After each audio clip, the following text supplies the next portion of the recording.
This is Austin Cross from LAist in Pasadena. This is Carol Tangeman from KCBX in San Luis Obispo. This is Mina Kim from KQED in San Francisco.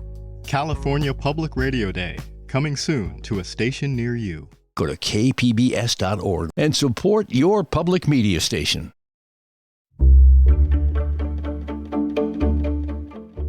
Good morning, I'm Lawrence K. Jackson. It's Thursday, August 14th. How immigration has increased tension in El Cajon. More on that next, but first, the headlines.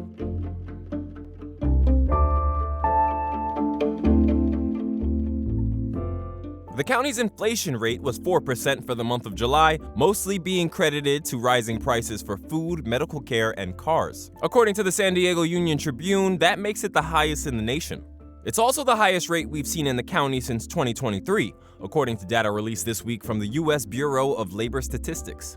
The high inflation is believed in part to be because of labor costs, like the $20 an hour California minimum wage for fast food workers, as well as the federal government's crackdown on undocumented workers. Speaking of price spikes, one is being proposed now and could in time affect your water bill. The city of San Diego has proposed increasing rates to cover rising costs and infrastructure needs. According to a flyer sent to residents from the city, the initial increase would be around $18 per month for single-family residences starting next year. The city purchases 80 to 90% of its water from the San Diego Water Authority, who increased their annual prices. And according to a recent study, the city won't be able to cover its bills without this proposed rate increase. County public health officials confirmed on Friday the first case of measles in the region. A teenager who recently left the country and was not vaccinated may have exposed others at Scripps Clinic Torrey Pines Urgent Care or Rady Children's ER. The county's epidemiological team is working with Scripps and Rady's to identify patients and staff who might have been exposed. Anyone with symptoms such as fever, cough, runny nose, red eyes, or a distinctive red rash are being asked to initially call their doctor's office ahead of coming in for an in-person visit. Stay safe, San Diego. From KPBS, you're listening to San Diego News Now. Stay with me for more of the local news you need. Hi, I'm Dr. Rachel Jans, Associate Curator of Modern and Contemporary Art at the San Diego Museum of Art. We're presenting a landmark exhibition of Eduardo Chillida, a visionary sculptor who transformed the way we think about form, space, and material.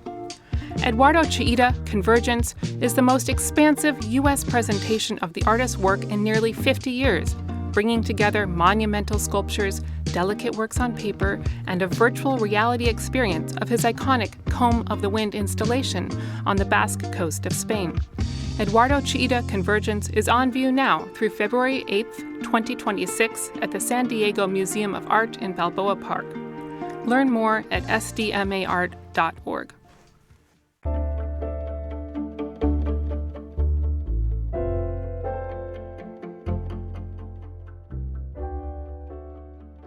El Cajon is just one of two cities in California fighting state immigrant sanctuary laws. This year, the city council has passed resolutions supporting President Trump's deportation campaign. But reporter Gustavo Solis says some residents are fighting back. When I talk to people about what's happening in El Cajon, like the words fractured, fearful come up. And I think also just this feeling that there is some sense of hopelessness. That's Viveka Ray Mazumdar, an immigration advocate with PANA. El Cajon is a city where nearly a third of all residents are foreign-born, and a Republican mayor eager to support President Donald Trump's mass deportation campaign. In January, Mayor Bill Wells introduced a resolution declaring the city's intent to help the federal government enforce immigration law. The resolution was political theater. The El Cajon Police Department must still obey state sanctuary laws, which prohibit police officers from asking people about their immigration status or helping federal immigration agents. But the mayor's message was clear. El Cajon is either with Trump or against him. Now, let me tell you what I think is really going on here.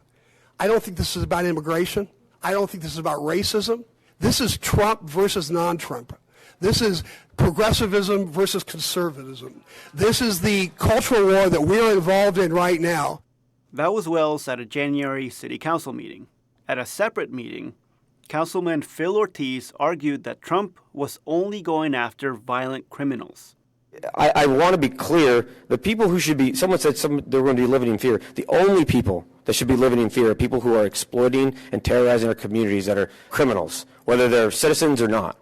That rhetoric comes straight out of the Trump administration, saying ICE agents are prioritizing the worst of the worst. But it's becoming increasingly clear that undocumented immigrants without criminal records are getting caught in the deportation machine. Only 23% of the people ICE has arrested in El Cajon so far this year have criminal convictions. That's according to the Deportation Data Project. And the most recent data from the Otay Mesa Detention Center show that 80% of the people being held there have no criminal record. Mariene Branham, founder of a local advocacy group called Latinos en Acción, says the controversial resolution created the impression that local police officers support Trump's immigration policies, that they're enforcing immigration law, even though they're not. So I just think it's really unfair to have put the police chief in this situation and to put the police officers in this light that they technically didn't deserve. And the El Cajon police chief, Jeremiah Larson, acknowledges that community trust for the department has taken a hit. We try and do, a lot of different things to help build the trust back, the trust that has been eroded for certain members of our community. Larson says part of the problem is that people tend to lump all law enforcement agencies together. It's hard for some members of the community to see a delineation between federal law enforcement and local law enforcement, or, state and local. Even within the county, it's hard for people to understand there's a difference between San Diego PD and Chula Vista PD and El Cajon PD. Not everyone understands that, and that's okay. It's our job to make sure we communicate that with the public. Chief Larson says the department recently brought back a community advisory board and will meet with members of the public on a regular basis. Meanwhile, the city council continues to pass pro-Trump resolutions, including one in March, supporting federal legislation introduced by Republicans in Texas trying to weaken state sanctuary laws throughout the country. And ICE continues to increase enforcement in El Cajon, already doubling the number of arrests compared to last year, including a high-profile workplace raid at an industrial paint shop. But Branham and other advocates have their own plans for the city council. Latinos en Acción launched a recall campaign against Councilman Ortiz. We want to push for a new election. We want people to know who Phil Ortiz is, who he stands with, and if his district is mostly blue but is ignored when they come to these city council meetings, that's the reason why we're pushing for that recall. The group is currently collecting signatures to force a recall election. They need 3,000 from registered voters in District 4, which is the southern part of El Cajon. Gustavo Solis, KPBS News.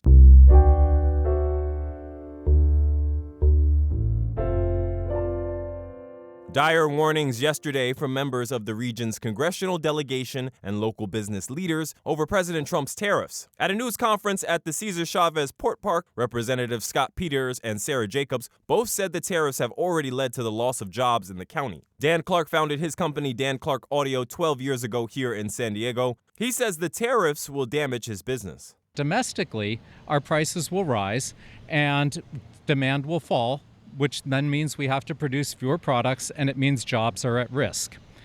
Internationally, the situation's even worse. We're currently paying 50% more for our parts and products than any of our competitors in the world would have to pay for the exact same thing.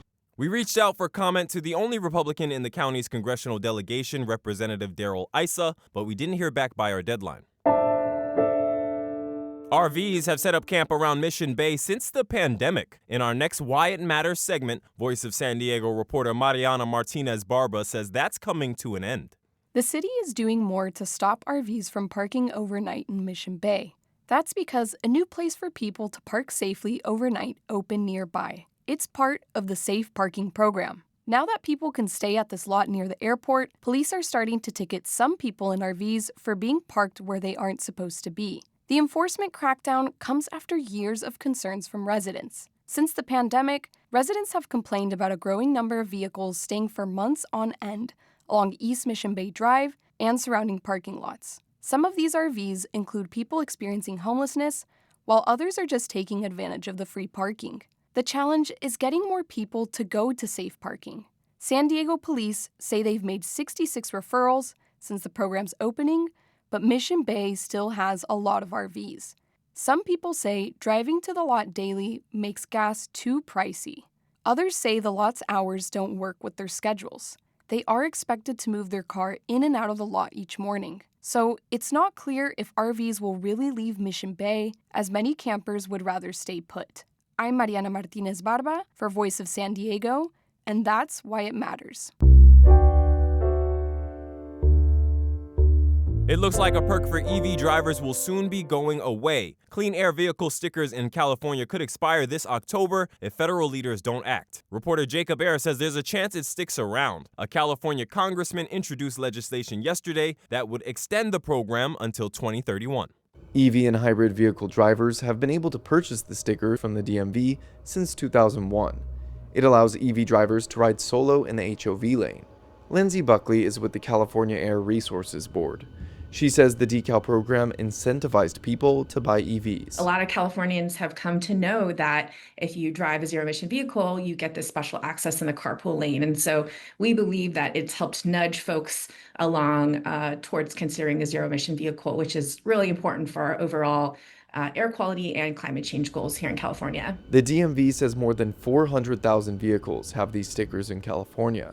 If Congress doesn't pass the new HOV Lane Exemption Reauthorization Act bill by the end of September, the decals will expire on October 1st. Jacob Ayer, KPBS News.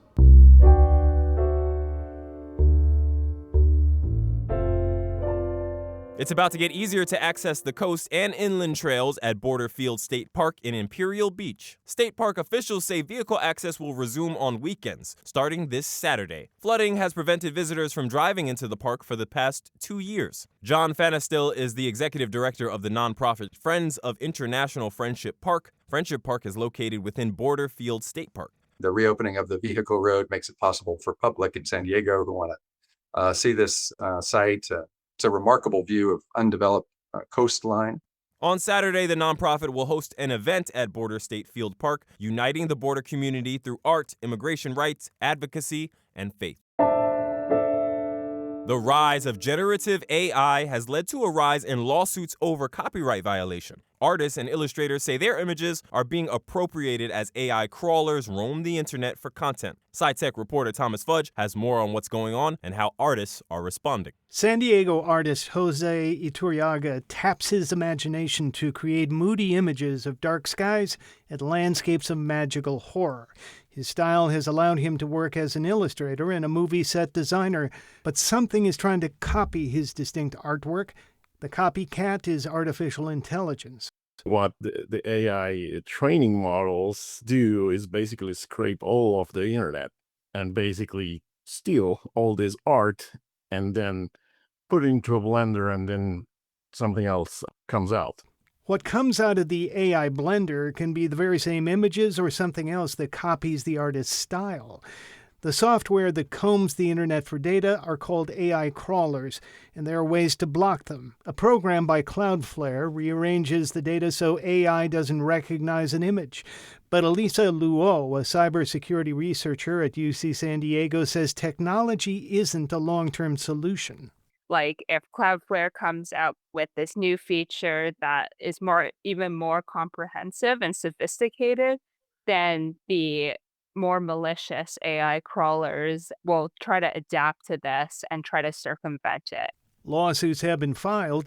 The Concept Art Association has lobbied for a bill in California that would require that artists be told if their work has been put into an AI dataset.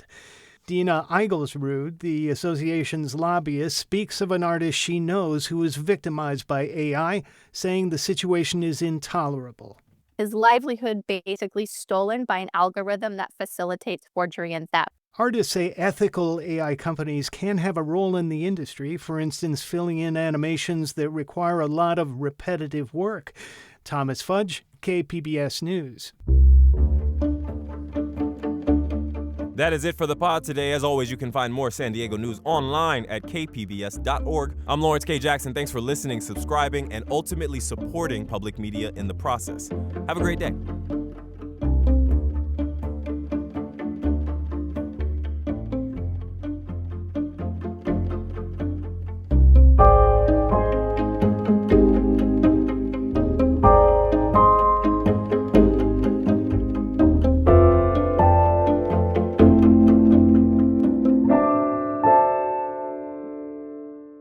These days, there's so much news, it can be hard to keep up with what it all means for you, your family, and your community. The Consider This podcast from NPR features our award-winning journalism. 6 days a week, we bring you a deep dive on a news story and provide the context and analysis that helps you make sense of the news.